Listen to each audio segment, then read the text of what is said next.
Hi, I'm Ian Mean. I'm Content Director for local world newspapers in this region. And this evening I'm interviewing Sir Richard Broadbent. Sir Richard is Chairman of Tesco. He's been Chairman for 2 years now. And Sir Richard is the latest speaker in the University of West of England Distinguished Address Series, which the Bristol Post is privileged to sponsor. Okay, Sir Richard, how do we get to love Tesco again, as we did for many years? Well, I appreciate you put it in terms of how do we get to love Tesco, but of course it's primarily Tesco's job to become lovable. And you know, that of course has a lot to do with what we sell, how we sell it, but for me it's fundamentally about what we are. It's always been the case, and I think more so today, that when people shop, they want to know what they're identifying with. And Tesco has a track record of getting that right. It used to be seen for what it was, being straight, being honest, and that's where we need to get to, so that we are lovable as well as being respected. But when Sir Jack Cohen first set up those early stores, he had a real value in mind, didn't he? Have you, do you think, lost the sense of value, good value? I think it's actually deeply rooted in the DNA of Tesco. We haven't lost it, no. I do think, to be candid, that there was a period when Tesco slightly lost touch with its customers. It became a little bit focused on the numbers, if you like. And of course, for any business, the numbers are the output, the outcome of what you do. You have to focus on what you do. You've got to make that the worthwhile thing and let the numbers follow. And that's where we're getting back to. Yeah, so how do you get those customers who've lost a bit of faith in you back? One of the things which is happening at the moment is that customers are talking to each other more and more. I mean, we can seek to talk to customers as we've always done. But compared to even 5 years ago, customers talk to each other, they talk to us, they talk to other retailers as well as us talking to them. And we have to be part of that dialogue. And it's not as if we can say, this is what we do. We can't in a sense lecture to them. We just have to be open. We have to be transparent. We've got to say, here, this is what we are. Come and see us. And see as they come. Yeah. You're the biggest, but most people would say you're no longer the best. If you look at your rivals, it's white hot, the rivalry, isn't it, in the supermarket area? The competition in the retail sector at the moment is very, very intense, and it is changing. And it's changing partly because economic conditions are and have been tough. But it's also changing because of the effects of technology and social media. The number of times people go shopping is changing. They're going on to shop more frequently for smaller amounts. Some of it's online, they're using their cars less. So we're facing these twin changes of economic pressures and changes in behaviour. And that has led to an intense competition, not just amongst the established players, but also new entrants. But price is not the most important thing, is it? Price has never actually been the most important thing. It is always very, very important. One of the things about our price promise, where we offer to match the prices of other supermarkets, for our own brand as well as some branded goods, is not to say we're going to be the cheapest supermarket ever. It's just to take that issue off the agenda. You can shop at Tesco and not have to worry that you're going to get something which is more expensive than the other of our major competitors. The equation is really to do with price, quality and service, because those are the three things that constitute value. And shoppers are very, very sensible. They understand value. Now, those are three important things. Which do you think is the most important to the shopper? I think it's the equation. I think the shoppers are very good at understanding value, and if you try and use weight, price, and let quality go, they catch you. So Tesco, does it stand for value as, say, against Asda? Because some would say, well, Asda sells itself on price, and some would say, well, that's value. That's what we call value, price. I think what Tesco truly stands for is inclusion. Tesco is for everyone. You can come to Tesco, and whoever you are, whatever you are, you're welcome. And whatever you want to spend, you will find something that suits you. And that is not true of anybody else, of any other store. And it's very, very important. But I think the inclusiveness of Tesco is truly one of the things which makes it different.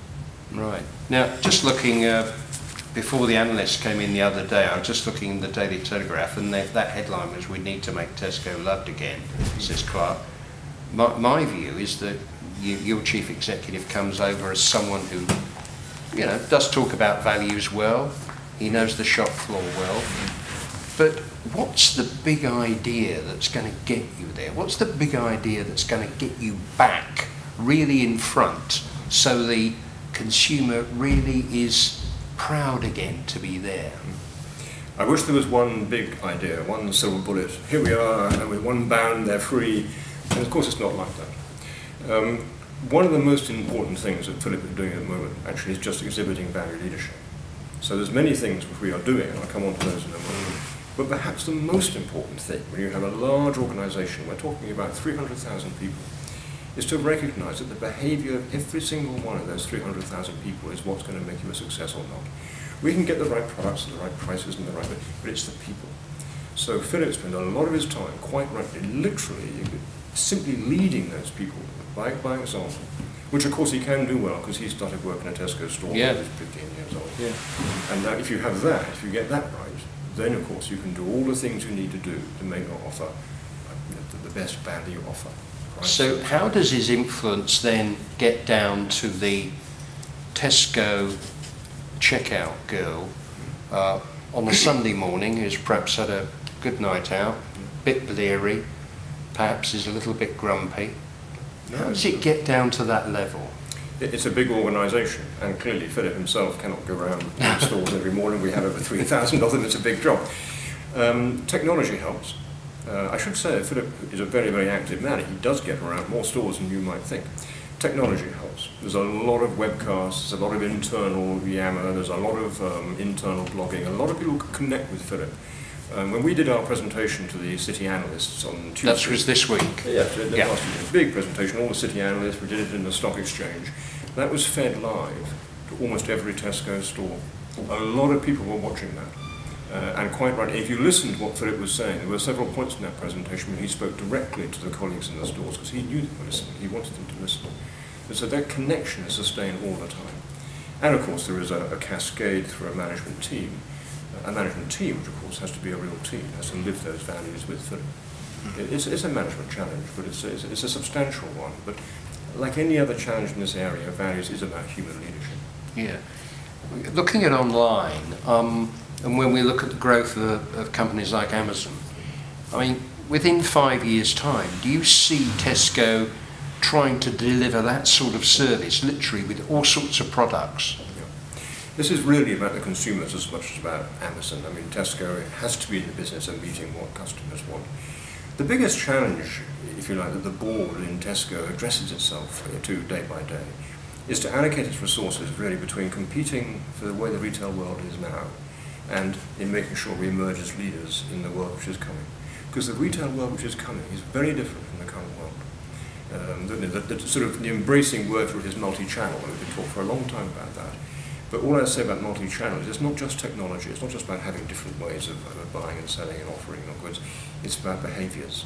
It's about the fact that consumers are now wanting a completely different level of service, a different level of convenience, a different level of how things are provided, a different experience.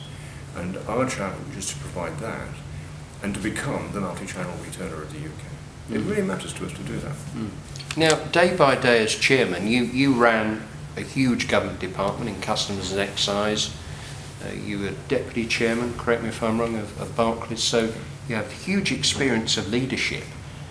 Is the leadership in the store level right? I mean, Philip may be a great guy and you've got obviously very talented people, but isn't it the people on the ground that are important? You're right, it's the people on the ground who are important. And it's a big ship, and you don't change a big ship overnight. People who work in any business, and Tesco is no different, are very, very sensible. They you know, if somebody says to them, I want you to be different tomorrow, they're not going to be different tomorrow. They're going to watch. They're going to watch and see what you do. And they're going to watch and see what you actually reward, and what you actually praise and what you don't praise. And if you can win their trust and their confidence, most of them will come round. Maybe a few won't. That's a management problem.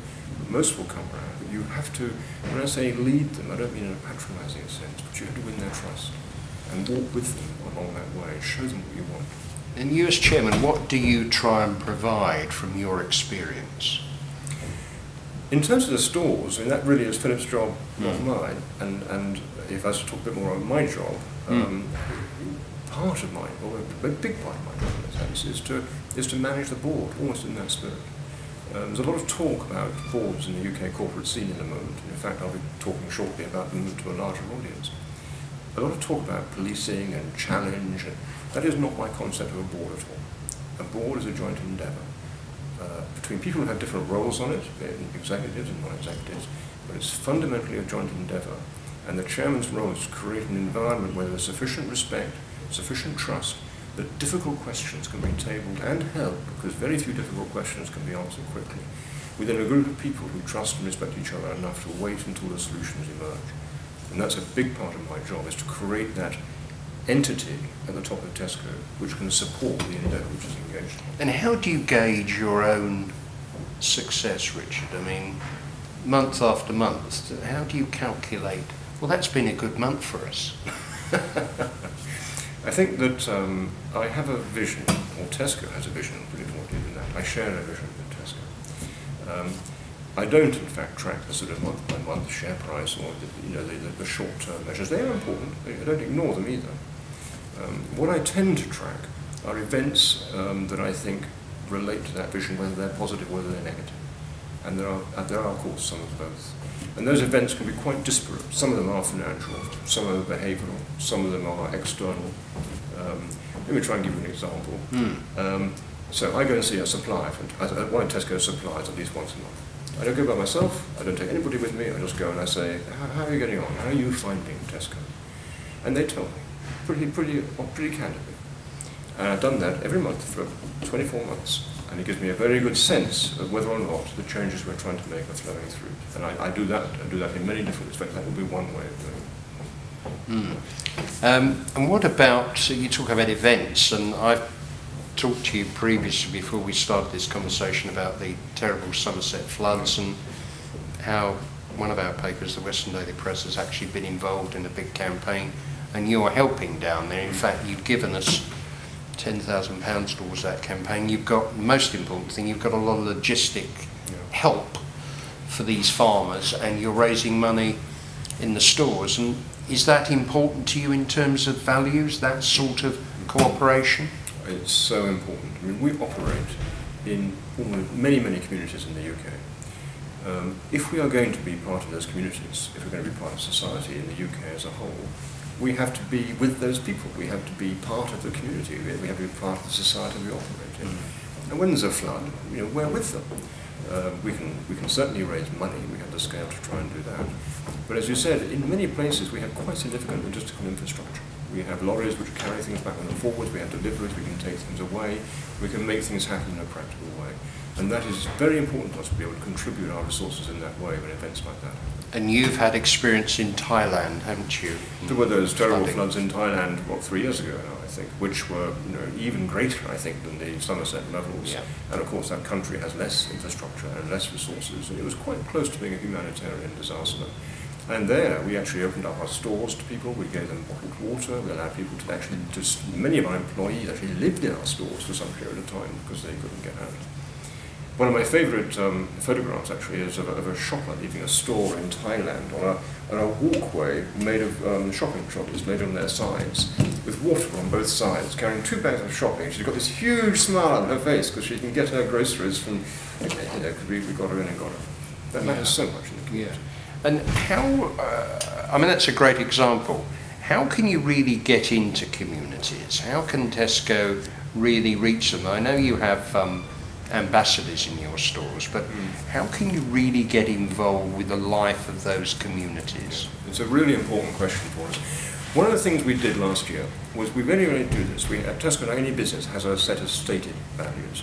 We added a new value last year, which we thought about for a long time at the board. And that value is we will use our scale for good. Now, it has many repercussions, that, which I won't, but when you think about a value, it's meant to inform behaviours at every level. And one of the things we did was then to say there's going to be 3 particular areas we'll focus on. And they're going to be youth opportunity, because we work in many areas, including, for example, Bristol, where there are people who need work and they haven't got the skills to get it, and we help them. Health, we sell food. We sell sometimes fascinating food. We need to get involved in that. And we identify these areas where we focus our attention. And then we try and wrap the community activity. I mean, leaving aside special events like the floods, we wrap our community activities around these 2 or 3 activities because you have to focus on it. You have to say, look, in broad terms, it matters to us that we use our scale for good. And we're going to focus on these 2 or 3 areas to do that. Right. Now, what about food producers? We're in a region here producing fantastic food with lots of niche food producers.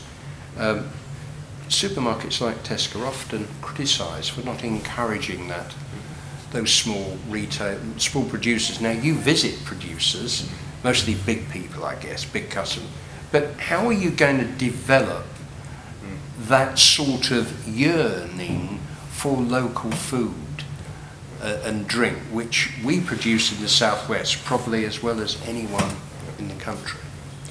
One of the things we've been doing for probably 2 years now, which is part of really trying to shorten supply chains, and in response to customer demand, is to make sure that our local stores stock some array of local produce.